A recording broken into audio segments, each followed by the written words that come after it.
let's talk about that. I don't know what I'm doing here. If you're watching the YouTube, I apologize. Here we go. Let's talk about it. Let's have a little discussion, if you will, little therapy here on a Friday morning, because that was trying to think of the right adjective. I'm going to use some very ugly words at the top of this show because once we get into the thick of it, I am going to be more reasonable and more rational and perhaps try to talk some of you off the ledge on April 10th. Yeah, that was disgusting. It was very disgusting and it was very unbearable. I think those are the two words I'm going to use here.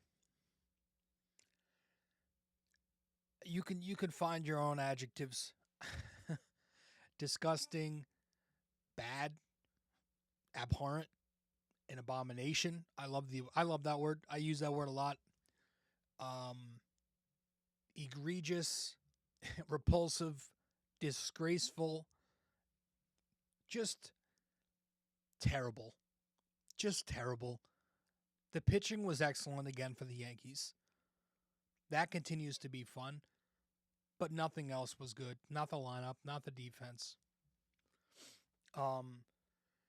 So the Yankees now have lost two in a row, and they've lost an entire 3 out of 4. And all of a sudden, this hot starts down the drain, and you're 8-4. All of a sudden, pretty gross looking. But who cares? Because the rest of the division is terrible right now. So that's the one positive here. After this oh so terrible losing stretch of 3 out of 4, God forbid. So it was a really terrible series, okay? And I was going into it thinking it was going to be a sweep. I'm not going to lie. I had my confidence up. I was getting excited, and when I make these graphics for the video portion of the podcast, I sometimes write out the title before the series starts. And in the title, obviously I had to go back and change it. But I initially had Yanks sweep Athletics something. And obviously that was almost the opposite of what happened. As thank God for Ahmed Rosario. Speaking of, got a lot of playing time in this series. And, because the lineup's not producing right now, Aaron Boone, the manager, is taking some heat. But on Tuesday, he took heat by starting. No, you know what? I don't even think he took heat because Ryan McMahon's public enemy number one. Tuesday, Aaron Boone starts Rosario over Ryan McMahon, partially because Aaron Chevalier was on the mound, who is an even splits right-handed pitcher. Also probably started because he hadn't been playing a lot. And then he stayed in the game to face a reverse splits righty. So I thought that was good. That was interesting. Wednesday, on Wednesday, Rosario starts again. He starts at third base again. But this time, Ryan McMahon gets the start at shortstop over Caballero. I had no issue with this at all. You're talking about Ryan McMahon sliding over from third to short. I mean, it's not a big deal. People made it seem like it was Jake Bauers going from first to left. No, this is an early April game against the nameless A's. Obviously, the Yankees lose this game, but I had no problem putting McMahon at shortstop. And he did a fine job, minus maybe one throw that was a little low. And then the decision Thursday to roll out this lineup against the left-hander Jeffrey Springs. You had no Grisham in this game. No Jazz Chisholm in this game because the Yankees were facing a lefty. I didn't mind it, especially because both of those two guys up to that point had played every single day. And the Yankees are in the middle of this 2-week stretch without a day off. The only thing I didn't love was Rosario leading off. But then again, what other righty against the lefty Springs would you lead off here? They don't like leading off Judge, although I feel like they should do that more. The only other answer would be to lead off Goldie, but he didn't play because Wells sat on Wednesday, and Ben Rice is somebody who they're trying to get reps against left-handed pitching anyway, and they should. Boone also said that Goldie is going to start one of these games against Tampa against one of their lefties. But yeah, so I didn't have a problem with the lineup decisions. Just didn't execute. I'm trying to do a better job this year of understanding more and realizing just because I don't like a certain decision, it doesn't mean that I'm smart and the Yankees are dumb. But there's usually a solid reason for the move. And I feel like we'd all benefit to have that mindset. So let's talk about this miserable series to the A's, which started on Tuesday. The Yankees lost 5-3 to the A's. Or no, they didn't. What am I talking about? This is the one they won. They won 5-3 against the A's at home. You have the righty Cam Schlittler going up against the righty Aaron Savale. Yankee bats go for 5 runs on 8 hits, 2 home runs, 4 walks, 7 strikeouts. They ground into 1 double play, and they were 2 for 11 with runners in scoring position. Against Savale, they go for 1 run in 5 innings. Against the Athletic bullpen, 4 runs in 3 innings. All of them came against former Yankee legend Mark Leiter. But bottom 2, that was Rosario's first home run. It was a solo shot, 1-0 Yanks. And then bottom of the 8th, the Yanks are down 3-1 at this point. Mark Leiter Jr. is in the game. And the Yankees do some damage on him. Stanton rips an RBI single. And then Rosario comes up, completely jacks one. 3-run shot. 5-3 Yankees. Clutch hit. So that was great to see. And the bottom of the order actually produced in this game. Believe it or not, 6-9 went 5 for 15. That's a .333 average with 4 extra base hits. Obviously, Rosario goes 2 for 4. Couple homers, 4 RBIs.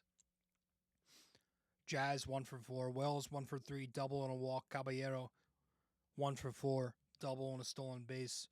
Rice 1 for 2 in this game. Top of the order. 2 walks. Stanton 1 for 4. Walking an RBI. That was your offensive production. On the mound in this game, man, Cam Schlittler is awesome.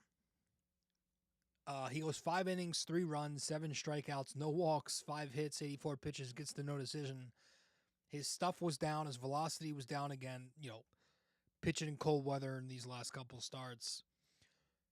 But, he's awesome because he was not his sharpest.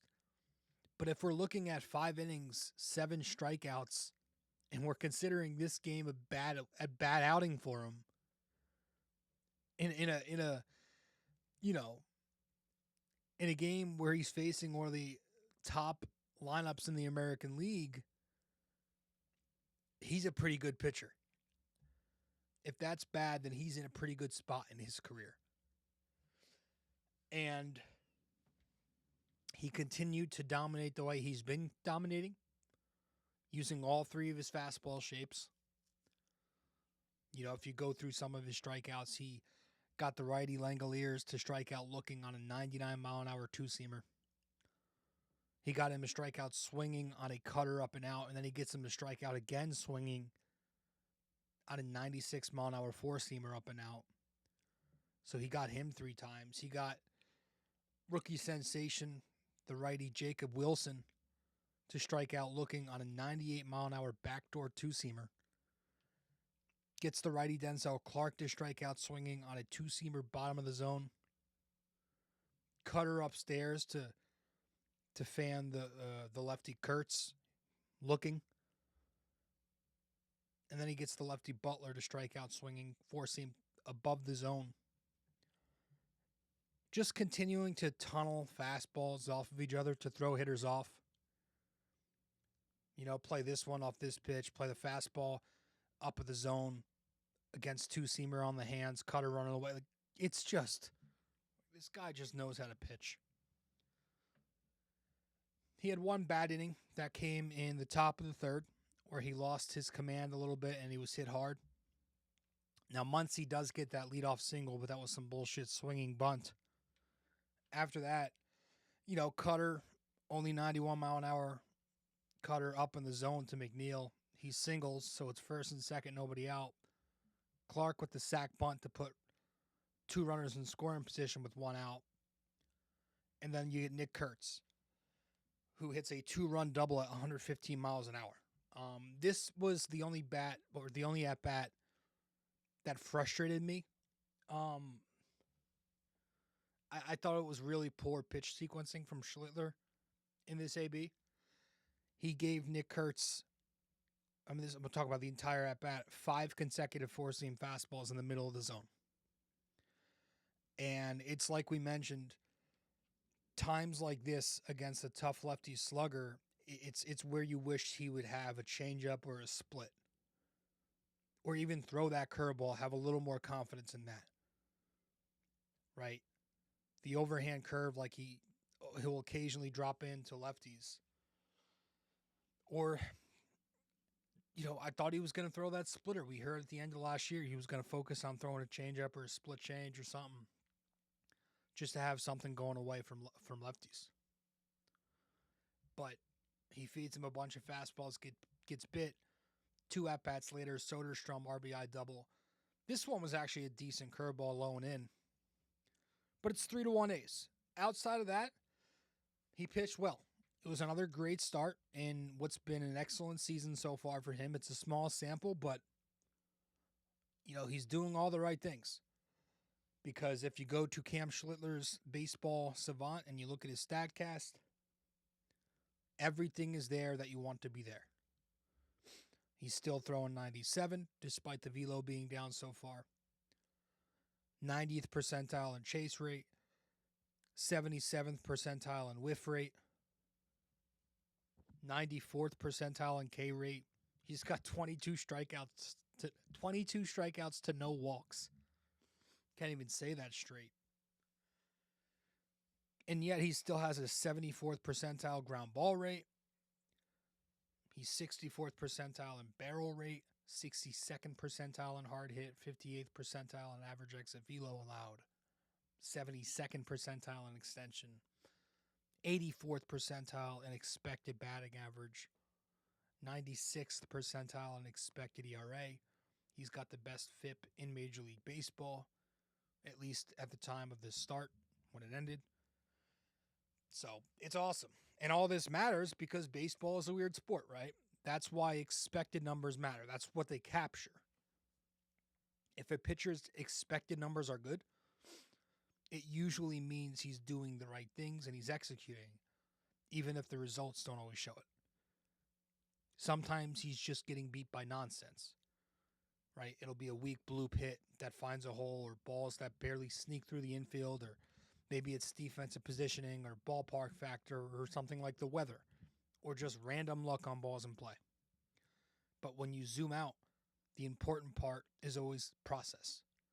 If he's throwing gas, if he's missing bats, hitting his spots, and then getting hitters to expand the zone and not walking guys, that is a strong foundation. If he keeps repeating that kind of process, the results will continue to follow. Doesn't mean he's going to run a 130 ERA out there all year, but it does mean there's a very real chance he'll be a good starting pitcher as long as he stays healthy. That's what expected numbers capture. So Schlittler was great. The bullpen, 4 innings. Bird got most of the 6th. 2/3 of an inning, no runs, 1 hit, a walk, strikeout.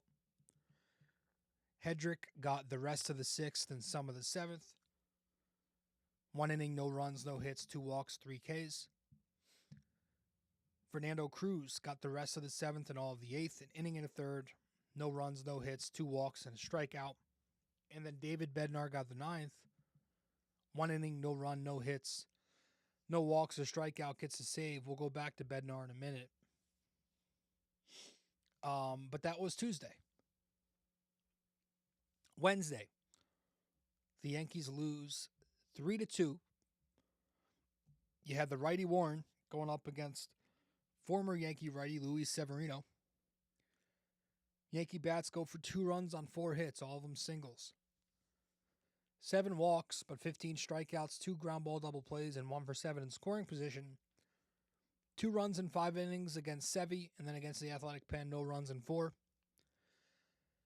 I mean, yeah, that bottom of the first inning, right? You had the Belly RBI single. You had the Escara walk that brought in a run. It's 2-0 Yankees. But they never really capitalized on that. Could have been a lot more than it was. The Yankees in this game had bad, atrocious at-bats the entire time.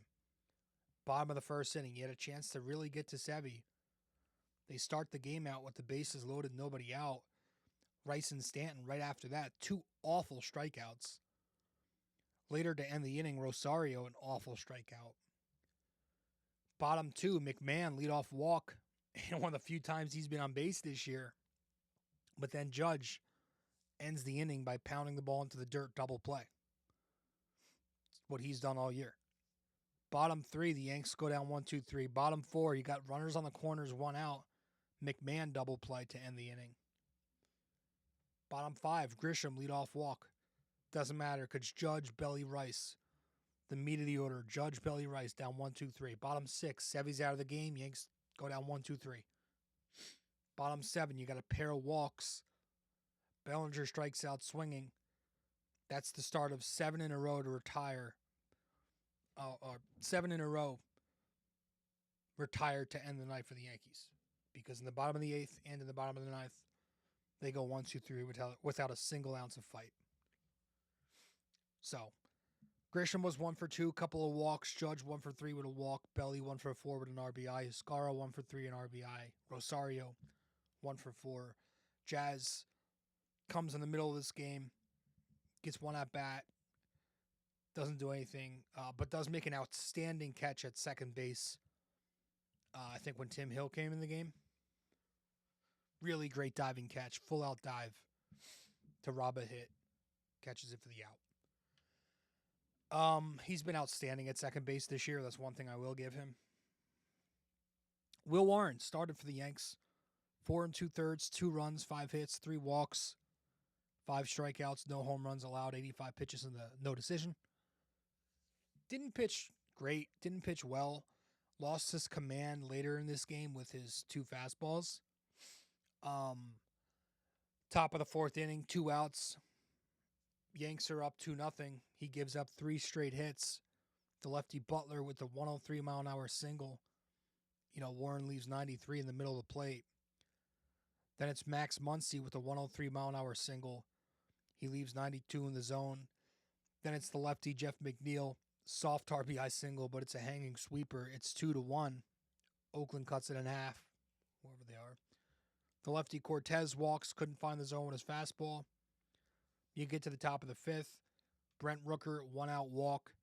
Lost the zone with his fastball again. So, still struggling to retire left-handed bats at times. That's something that's been continuing since he's debuted. I would still like to see him use the changeup more for lefties. But at the end of the day, it was more of the same for Warren. He's a good pitcher. He was fine in this game, but not great. It just seems like he's missing that final piece to put him over the edge. So, he was fine. The bullpen was good until Bednar. Hill got the rest of the 5th, all of the 6th, inning and a third, no runs, no walks, 1 hit. Camilo Doval got the 7th. Nice to see him bounce back. 1 inning, no runs, no base runner, strikes a guy out. Headrick the 8th, 1 inning, no runs, 1 hit. It was a double, 1 strikeout. Bednar the 9th, 1 inning, 1 run, 2 hits. Couple strikeouts, gets the loss. He came in and gives up the game immediately. And we talked about it last episode. But for those who missed last episode, we'll talk about it briefly again. He's not been good this year. Well, first of all, I didn't love the decision to go to Bednar in a tie game during the 9th inning yesterday. You know, usually the Yankees stay away from him unless it's a save situation. And Bednar's been used very heavily lately. But because their bullpen usage has been weird and the way they put it together, which we'll get to in 2 seconds, they used him. But I'm a little bit worried about Bednar, not significantly, but I am definitely worried to some degree. Just him and his four-seam fastball. His four-seam's just not been the same this year.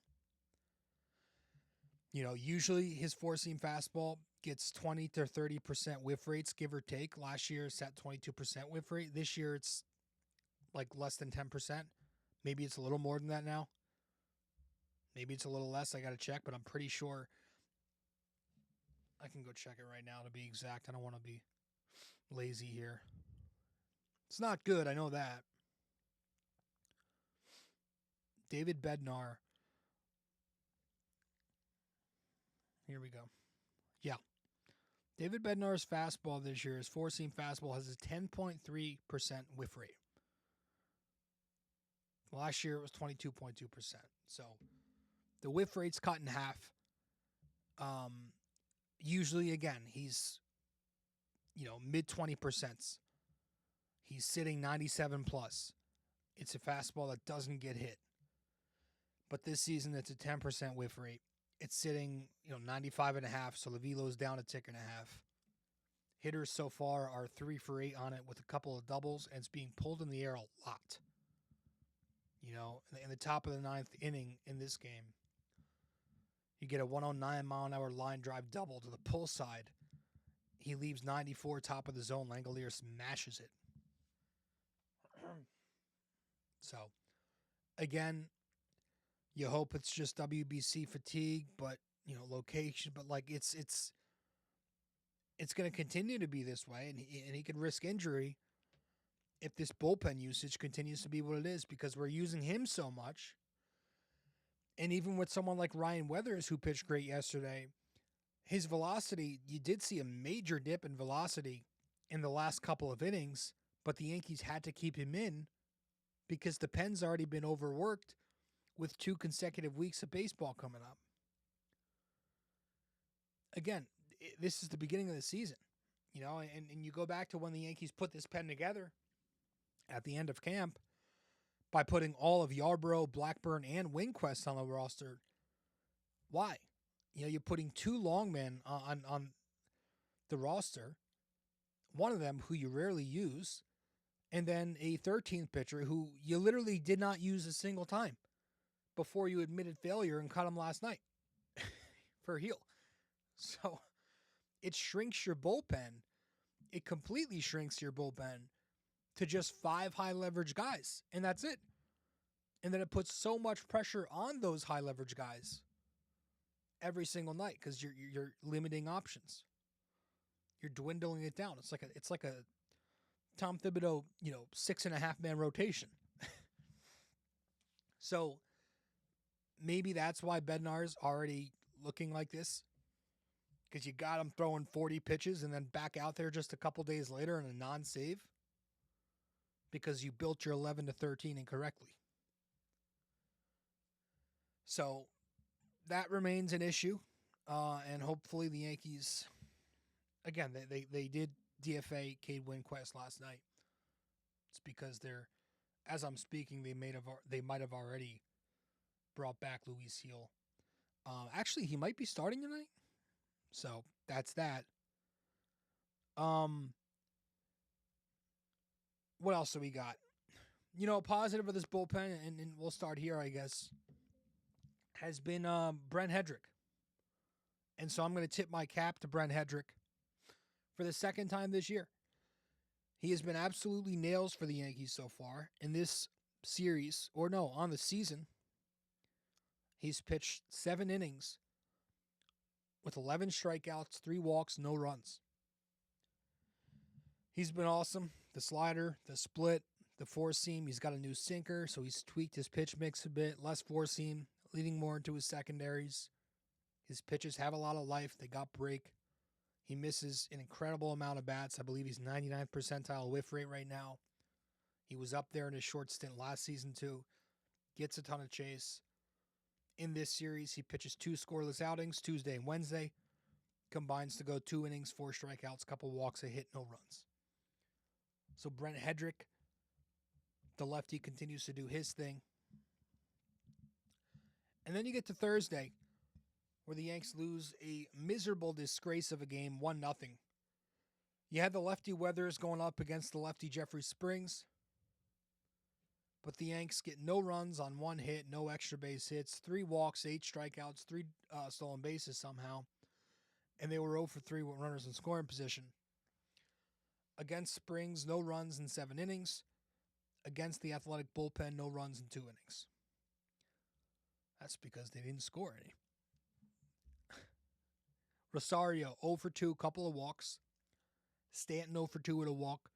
Caballero, 0 for 2 with a stolen base. Jazz, 0 for 1 with a stolen base. Rice, 1 for 4 with a stolen base.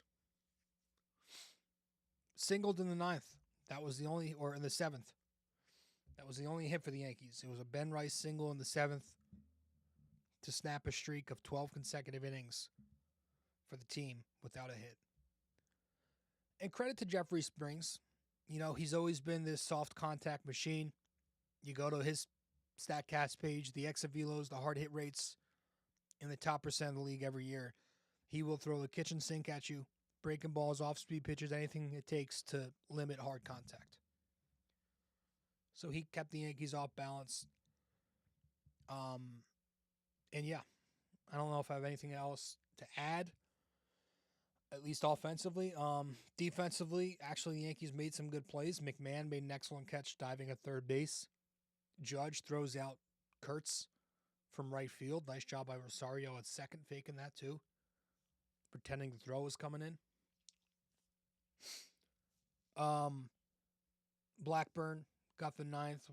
Was fine. 1 inning, no runs, a hit, strikeout. But starting in this game was the man that we're going to tip our cap to from the starting rotation this series. And that was Ryan Weathers. Tipping our cap to him for the first time this year. 8 innings, 1 run, 7 hits, no walks, 7 strikeouts, no home runs allowed, 100 pitches thrown, gets the unfortunate loss. But this was tied for the longest outing of his career. It was so nice to see him give the Yankees some length and save the bullpen. But yeah, this was kind of like Ryan Weathers when he's at his best, right? You saw what he can be when everything's working. This is the ceiling. This is the upside that the Yankees are buying on. He was working quick, low pitch counts. He had command of every single pitch yesterday. Painting both of his fastballs all day long. Changeup was executed well against righties. Nice job with the sweeper against lefties. 58% of his outs were either a ground out or a strikeout, so 7 Ks, 7 ground outs. To get his strikeouts, his pitches I thought were very well located, but also sequenced. You know, at the top of the game, he puts Rooker behind in an 0-2 count, going from a sweeper to a changeup. That's what he leaves with the injury, so Butler has to finish off the at-bat. Strikes him out with a 2-seamer. Gets the lefty Soderstrom to strike out, backdoor 2-seam. The lefty Kurtz, he gets him going sweeper inside, then he goes to a backdoor 2-seam. That was sick. The righty Muncy strikes out, he goes 2-seam in to change up away. The lefty Soderstrom strikes out again later, 97 up and in. Then he gets Kurtz to strike out again later after falling behind 2-0. He goes to a bunch of backdoor sweepers to get him. So I thought he sequenced very well. And he's been solid. He's done a solid job as a Yankee. You know, his first couple of outings have been some short ones. Lost his command. But at the same time, really in all three of his outings, and honestly, since the beginning of spring training, he's dealt with a ton of bloop hits and weak contact grounders. So he's done his job. 3 starts in, he's got a 2.81 ERA, 16 innings, 18 strikeouts, 5 walks. And I do expect the walks to go down. And this is wild. I was looking on Twitter yesterday. Ryan Weathers, 70 games before joining the Yankees, 0.9 F4. In 3 games as a Yankee, 0.7 F4. I don't know how that's even possible, but that's crazy. So, as they say, meet Matt Blake. And whenever Weathers does move to the bullpen, I don't think he should be disappointed. It's just the way things are shaping up with this deep rotation. And I think it could help him be even better. I think it's going to help his velocity play up in spurts. Could help him stay healthy. He's got the good breaking stuff for it. So Ryan Weathers, we're tipping our cap to him. And then you go to the lineup, and as bad as they were, I will tip my cap to Ahmed Rosario because, well, kind of the only Yankee to show some life. So we're tipping our cap to him for the first time in this series. 3 for 10, 417 on base, 2 homers, 2 walks, 4 RBIs. It's the big night on Tuesday. I like his energy, man. It's that WBC Dominican energy that he brings. You know, we talked about it all during the WBC, how we need more of that, not just in the MLB, but on the Yankees. You saw the energy in the 2 home runs. Just going crazy, pimps the homer, looks at the dugout. He even did a little dance when he walked yesterday, which I thought was pretty cool. A little tiptoe. So I like what he brings there. But he's also just a useful utility bat. Useful utility player. Right? Plays different positions. He'll hit wherever he is in the order. He batted bottom third the other day. About 7, 8, 9. He'll lead off like you saw yesterday. Very good against left-handed pitching. He'll consistently reach base. So, let's talk a little bit more about this team and what they're struggling with, and that's offense. And we'll do that the second we get back from a brief break. Stay with us. Quick break here, guys. Stay connected with BD4 on social media. Follow us on Instagram and X at BD4Pod, and find us on Facebook by searching BD4. Don't miss out. Join the conversation. Want more BD4? Subscribe to our YouTube channel and never miss an episode. Hit that like button, drop a comment, and share with your fellow fans. Don't forget to ring that bell so you're always the first to know when a new video drops. Love BD4 but don't have the time to sit down and watch? Don't forget to subscribe on Apple Podcasts and Spotify so you never miss an episode. And if you're enjoying the show, leave us a 5-star rating and a quick review. It helps us grow and keeps the conversation going. Okay. The New York Yankees are not hitting. Their lineup has gotten off to a freaking terrible start. And when I say freaking terrible, it's obviously relative to expectation.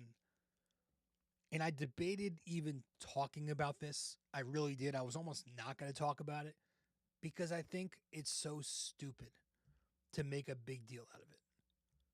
I think you could, let me rephrase that. I think you can talk about them struggling offensively, but if you make it some big picture, grand scheme of things thing, I think that's wild.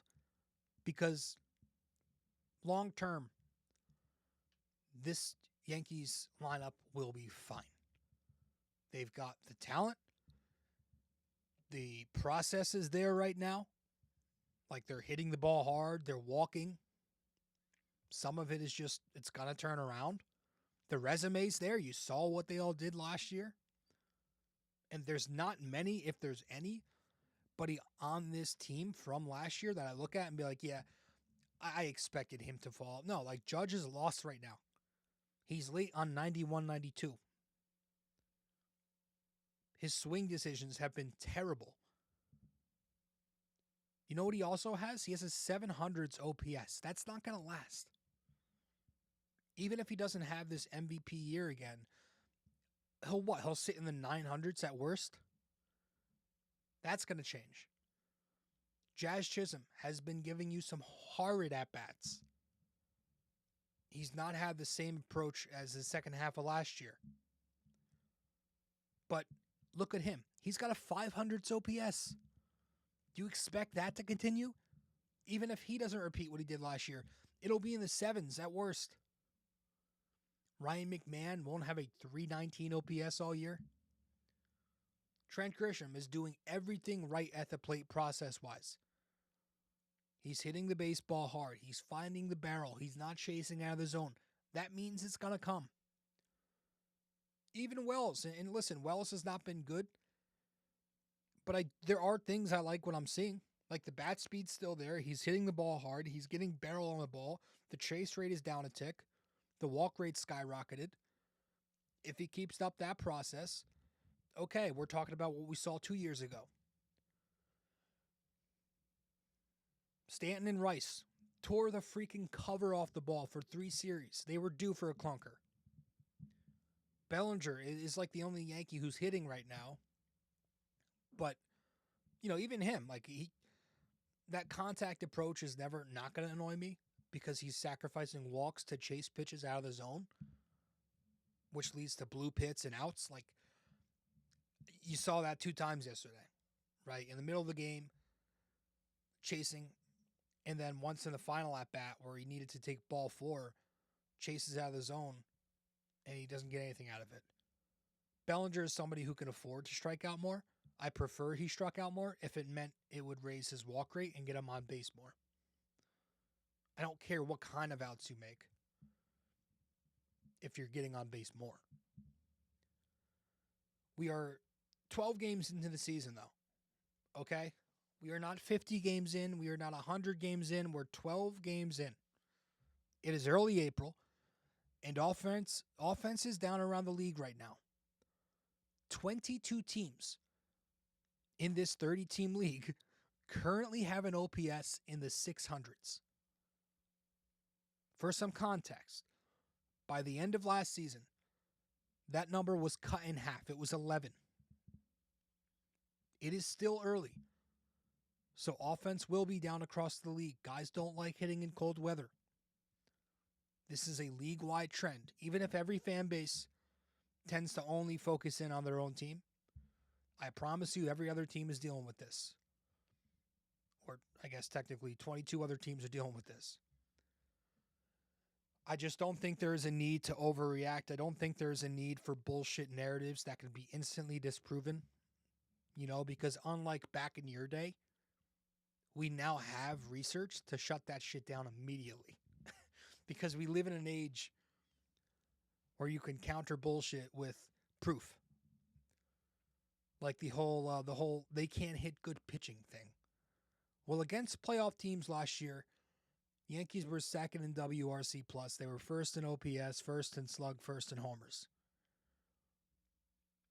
If you go back to top 20 starting pitchers last year via ERA, they ranked very highly in those metrics as well.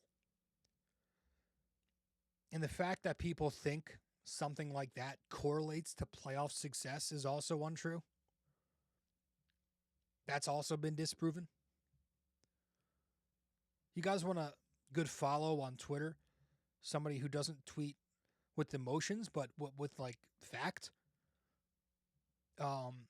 Yankees Stats, I believe is his name, but the handle is Chris Coop _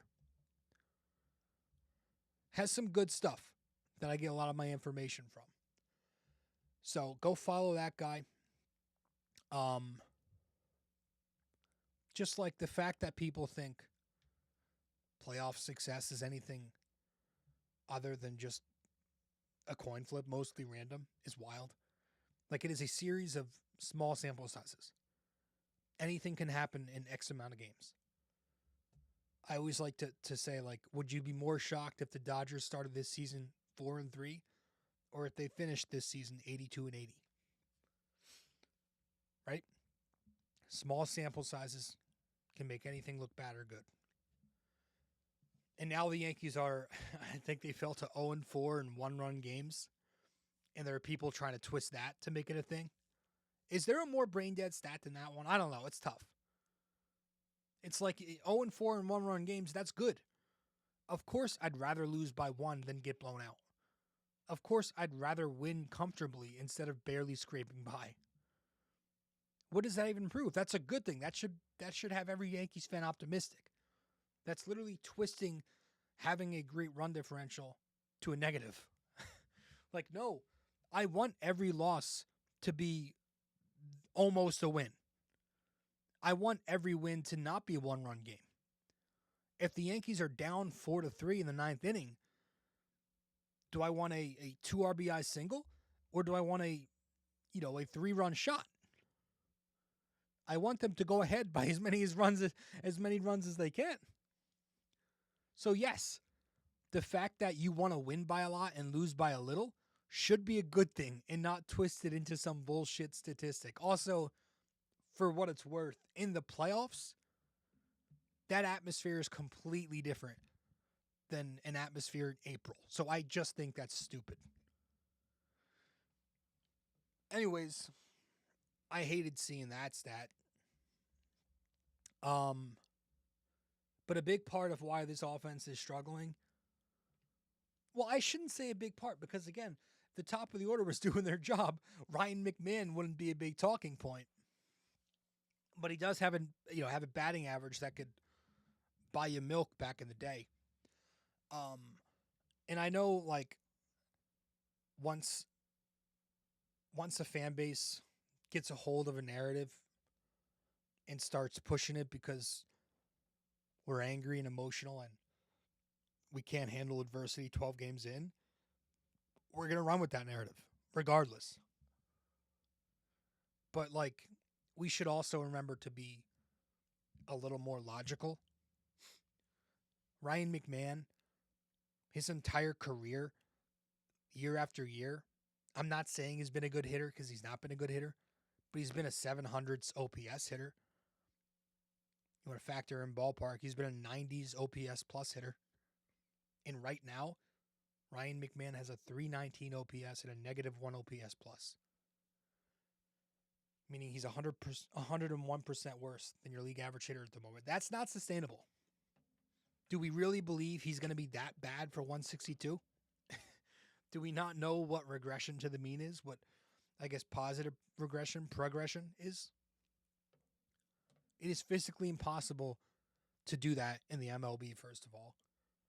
There's probably a higher chance of somebody hitting 70 home runs again than somebody hitting a 300 OPS across 162.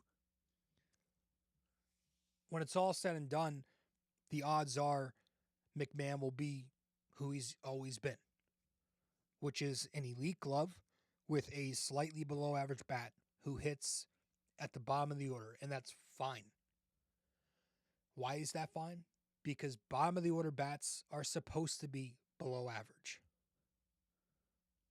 And again, once the Yankees 1-6 starts hitting like a 1-6 again, the pressure won't be there for McMahon to do better. I'm not saying this is acceptable, but I'm saying this is not sustainable. So it's not going to last. But, there are some things to keep an eye on. The bat speed is down with him. I'm going to attribute that to timing right now. His swing decisions have been very poor. He's taking a lot of pitches. I know he usually does, and he does like to walk. But he's taking a little too many pitches in the zone that he should be hacking at and pulling. So that tells me the timing, the swing decisions, the approach, that tells me it's just mental. He's kind of in his own head. So for the third time, I don't think he's a great hitter. I don't think he's a good hitter, but I do think he's an average to below average hitter. And right now, he's an abomination at the plate. So that's not going to last. I'm just not trying to overreact a dozen games in. That's all. You can do it. You could tell me I'm an idiot for doing it, but to me, that's just waving your fist at the clouds. Waving your fist at the clouds. I'm going to end this podcast before I stutter even more. So, up next, you got the Tampa Rays back at the Trop for the first time in 2 years. 3-game set. 3-game set. Let's hope the Yankees can at least take 2. I would like to sweep that team, but that is a team it's a team that's difficult to sweep. You know, the Rays will always give you a fight, regardless of how bad or good they are. The Yankees have Heel versus Matz tonight, the lefty. So we'll see how that goes. And then on Saturday, it'll be Fried versus the righty Martinez. And then on Sunday, let's see if I can find it, the 1:40 p.m. game, it's Schlittler versus McClanahan. Forgot about that guy. So that's what's up next. You're at the Trop for 3 before you go back home for the week. So with that said, that's all we got. We're going to wrap it up here with our trivia and get the hell out of here. And our trivia question for this ep: true or false? When Rickey Henderson first set his career high for home runs in a season, it came in his first year with the Yankees in 1985.